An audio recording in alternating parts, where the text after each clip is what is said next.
Ini tuh instrumen penilaian kinerja kepala sekolah tahun 2021. Jadi bagi teman-teman yang belum sempat kemarin di 2021 mengikuti sekolahnya, mengikuti PKKS, biasanya itu masuk di awal Januari ya, awal Januari. Jadi kopnya kita masih pakai 2021 karena memang kinerja yang selama 2021, karena ini masih pertengahan untuk ajaran 2021-2022. Oke, tanpa banyak cakap lagi, yuk kita lanjut ya guys. Untuk file dapat kamu download di link deskripsi ya.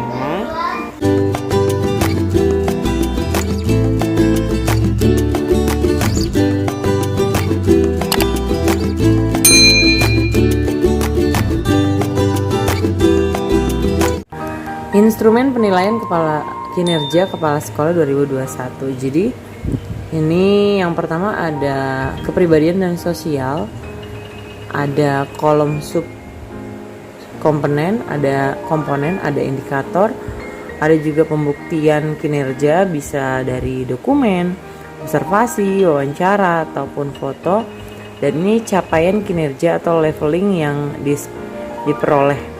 Jadi kalau level 4 itu ada buktinya terpenuhi 4 bukti, kalau level 3 terpenuhi 3 bukti kinerja, kalau yang kedua terpenuhi 2 bukti kinerja, dan yang pertama terpenuhi 1 bukti kinerja. Jadi nanti skornya diletakkan di sini. Ini adalah 1.1, yaitu membahas tentang kepribadian sosial, berakhlak mulia, mengembangkan budaya dan tradisi akhlak mulia, dan menjadi teladan akhlak mulia bagi komunitas di sekolah. Lagi-lagi ya teman-teman, bahwa ini adalah penilaian kinerja kepala sekolah, tapi akan berdampak ke kinerja semua bawahannya, yaitu siapa? Para wakil yang menjalankan program, terlebih dewan guru dan seluruh stakeholder yang ada di sekolah tersebut. Oke, kita lanjut. Ini untuk indikator melaksanakan ibadah sesuai dengan agama yang dianutnya. Kemudian sikap dan perilaku keteladanan bagi warga sekolah, empati terhadap masalah yang dihadapi warga sekolah, dan juga kemampuan mengembangkan budaya senyum, sapa, salam, sopan santun. Nah, untuk pembuktian kita bisa lihat di sini. Yang pertama, rajin menjalankan atau melaksanakan ibadah sesuai dengan agama yang dianutnya. Ini bisa berupa wawancara atau foto buktinya ya. Lalu sikap, perilaku, teladan, kejujuran, kedisiplinan, tanggung jawab, dan juga kebersihan. Data kehadiran, bisa juga wawancara, bisa juga observasi. Lalu menggambarkan rasa empati seorang kepala sekolah. Dan yang keempat, mengembangkan budaya pembiasaan senyum, salam, sapa, sopan, dan santun. Ya. Yang kedua, 1.2, melaksanakan tupoksi sebagai kepala sekolah dengan penuh kejujuran, ketulusan, komitmen, dan integritas. Nah, di sini yang pertama, mampu menerapkan kejujuran dalam melaksanakan tugas pokok dan fungsi. Yang kedua, mampu menerapkan ketulusan dalam melaksanakan tugas pokok dan fungsinya. Lalu mampu menerapkan komitmen yang tinggi dalam melaksanakan tugas pokok dan fungsinya, dan mampu menerapkan integritas yang tinggi dalam melaksanakan tugas pokok dan fungsinya. Nah, untuk bagian ini pembuktian, yang pertama, jujur, ada nggak temuan atau penyimpangan dalam pelayanan sekolah. Kemudian yang kedua, bekerja penuh ketulusan dengan ciri tidak mengeluh, tidak pamrih, kemudian memiliki komitmen yang tinggi dalam melaksanakan tugas pokok. Jadi ini harus disiapkan dokumentasinya atau buktinya, kemudian dan seterusnya. Ini ada 4. Yang ketiga adalah 1.3, bersikap terbuka dalam melaksanakan tugas pokok dan fungsi sebagai kepala sekolah. Biasanya yang pertama, terbuka menerima pendapat, kritik, dan saran dari pihak lain, melibatkan seluruh pemangku kepentingan dalam penyusunan program sekolah, terbuka dalam pengelolaan keuangan sekolah, terbuka dalam membangun sistem informasi manajemen sekolah. Lalu di sini kita siapkan ada kotak saran, kemudian ada notulen rapat, kemudian ada media informasi tentang pengelolaan uang atau keuangan sekolah. Kemudian ada juga sistem informasi manajemen yang bisa diakses oleh seluruh warga sekolah. Yang keempat yaitu mengendalikan diri dalam menghadapi masalah dan tantangan sebagai kepala sekolah. Jadi sebagai kepala sekolah harus bisa mengendalikan emosi, menghadapi masalah, memecahkan masalah, bahkan mengelola tantangan baru. Nanti kita siapkan untuk bukti-buktinya.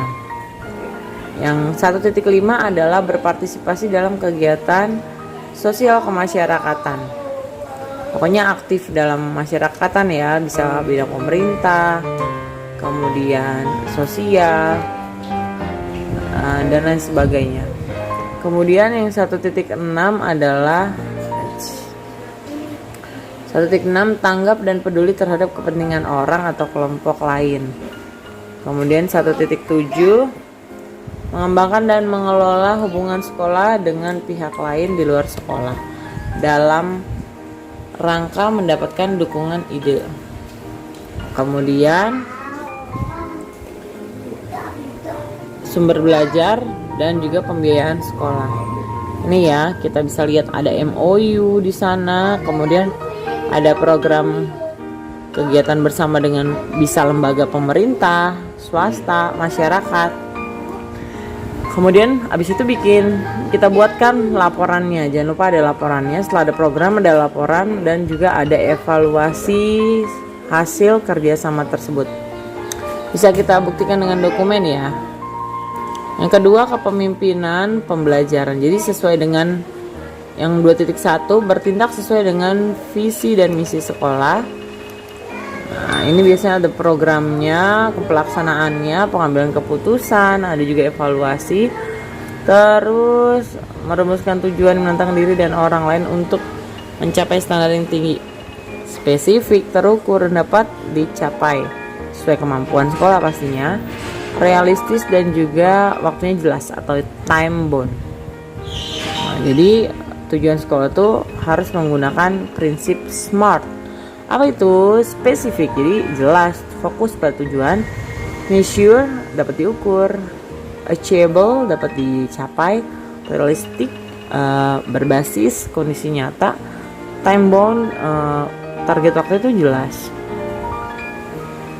Nah, 2.3 mengembangkan sekolah menuju organisasi pembelajaran atau learning organization. Nah, ini ada program, laporan, evaluasi, dan juga tindak lanjutnya. Kemudian 2.4 menciptakan budaya dan iklim sekolah yang kondusif dan inovatif bagi pembelajaran. Jadi di sini program ya, kita buatkan program berkaitan dengan budaya dan iklim sekolah yang kondusif inovatif. Lalu kita laksanakan. Setelah dilaksanakan, jangan lupa bukti-buktinya ya. Lalu kita evaluasi dan yang penting terakhirnya adalah rencana tindak lanjutnya. 2.5 memegang teguh tujuan sekolah dengan menjadi contoh dan bertindak sebagai pemimpin pembelajaran. Nah, jadi tujuan sekolah itu harus jelas, harus konsisten dalam memegang teguh tujuan sekolah, baik akademik maupun non akademik. Dan akhirnya nanti kita bisa jadi contoh pemimpin pembelajaran dengan menunjukkan program atau gagasan-gagasan tersebut. 2.6 melaksanakan kepemimpinan yang inspiratif. Jadi yang pertama ini memiliki strategi untuk motivasi warga sekolah dalam mencapai tujuan sekolah dan sampai akhirnya menjadi inspirasi atau teladan dengan keteladanan dan nilai yang berkarakter. Biasanya berdasarkan hasil dilihat di masyarakat ya. 2.7 membangun rasa saling percaya dan memfasilitasi kerjasama dalam rangka untuk menciptakan kolaborasi yang kuat antara warga sekolah. Jadi di sini pasti ada program atau strategi untuk membangun rasa saling percaya. Nah, kemudian ada programnya, ada program berbagi, dan juga ada evaluasi. 2.8 bekerja keras untuk mencapai keberhasilan sekolah dan sebagai organisasi pembelajaran yang efektif.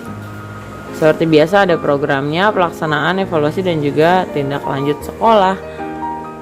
Kemudian 2.9 mengembangkan kurikulum dan kegiatan sesuai dengan visi, misi, dan tujuan sekolah. Nah, ini disediakan dokumen 1, 2, dan 3 ya. Ini yang KTSP sudah disahkan oleh Dinas Pendidikan. Nah, kemudian tersedialah dokumen keterlaksanaan akademik dan akademik. Oke. Mengelola peserta didik dalam rangka pengembangan kapasitas secara optimal, ini 2.10. Nah, kemudian kita masuk ke pengembangan sekolah. Jadi pengembangan sekolah ini menyusun rencana jangka pendek, jangka menengah, jangka panjang, ini sesuai dengan visi misi sekolah kita pastinya. Kita siapkan dokumen-dokumen tersebut ya. Kemudian 3.2 mengembangkan struktur organisasi sekolah yang efektif dan efisien sesuai dengan kebutuhan. Nah, ini ada struktur ini ya, struktur organisasi sekolah ya. Ada deskripsi tugasnya apa, lalu penugasannya apa, dan juga kegiatan evaluasi tahunan. Ini biasanya ada daftar hadir, dokumen, notulen, gitu-gitulah. Kemudian yang 3.3 adalah melaksanakan pengembangan sekolah sesuai dengan rencana jangka panjang, menengah, dan pendek menuju tercapainya visi misi. Tadi kan untuk mengembangkan, sekarang untuk melaksanakan pengembangan. Tadi yang saya sebutkan ada program-programnya. Oke, teman-teman bisa baca terus sampai akhir. Nanti ada manajemen sumber daya, kemudian ada juga, kita lihat ya, ada kewirausahaan, kemudian ada supervisi pembelajaran, lalu ada juga oke. Jadi perlu kita ketahui bahwa kembali ke judul awal, memang ini adalah judulnya penilaian kinerja kepala sekolah, tapi di dalamnya adalah antara kerjasama para wakil, yaitu wakil bidang kurikulum, wakil bidang kesiswaan, wakil bidang humas atau hubungan masyarakat, dan juga wakil bidang sarana prasarana. Di dalamnya bekerja sama juga untuk membantu kinerja kepala sekolah. Ada kepala TU yang membidangi seluruh tata usaha sekolah, ada bendahara sekolah, dan lain sebagainya. Jadi seluruh warga sekolah bisa bekerja sama dengan baik supaya bisa menyiapkan apa sih dokumen-dokumen yang diperlukan untuk penilaian kinerja kepala sekolah tahun 2021, pastinya tahun 2021 dan tahun 2022 untuk tahun pelajaran. Itu saja yang bisa saya sampaikan. Terima kasih, semoga bermanfaat.